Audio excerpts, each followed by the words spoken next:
मांसबंदी विक्रीवरून एमआयएमचे नेते इम्तियाज जलील यांनी राज्य सरकारला डिवचलाय। माझ्या घरी चिकन बिर्याणी खायला या असं म्हणत इम्तियाज जलील यांनी मुख्यमंत्र्यांना निमंत्रण दिलेलं आहे।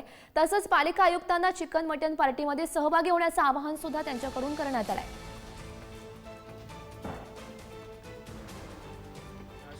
is a democratic state.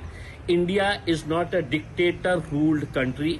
हे लोकशाहीचा देश आहे। लोकशाहीप्रमाणे तुम्ही कोण आहे हे सांगण्यासाठी की 15 ऑगस्टला आम्ही दुकानं बंद ठेवणार आहे, तुम्हाला खायचं असेल तर खा, काय साध्य काय करणार आहे, जग कुठे चाललेलं आहे आणि हे भाजपवाले आणि हे सरकारमध्ये बसलेले ज्ञानी लोक कुठे चाललेले आहे याचा तुम्ही अर्थ स्पष्ट होतो।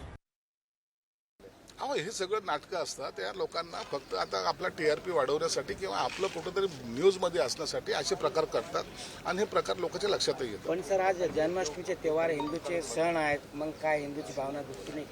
प्रत्येकाला आपला सण साजरा करायचा अधिकार आहे। हिंदू आपले सण आपल्या पद्धतीने चांगल्या पद्धतीने साजरे करतील।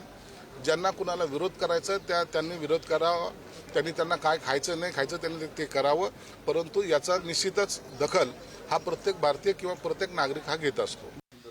आता महाराष्ट्राला माहित आहे की संजय शिरसाट साहेब काय खातात आणि मी मार्केटमध्ये गेलं तर मटण आणू शकतो, मार्केटमध्ये गेलं तर माझ्या बॅगमध्ये चिकन असू शकतं, त्यांच्या बॅगमध्ये काय असतं आणि ते काय खातात हे महाराष्ट्राला कळलेलं आहे आणि त्यांना खाण्याचं काही हे नाही आहे।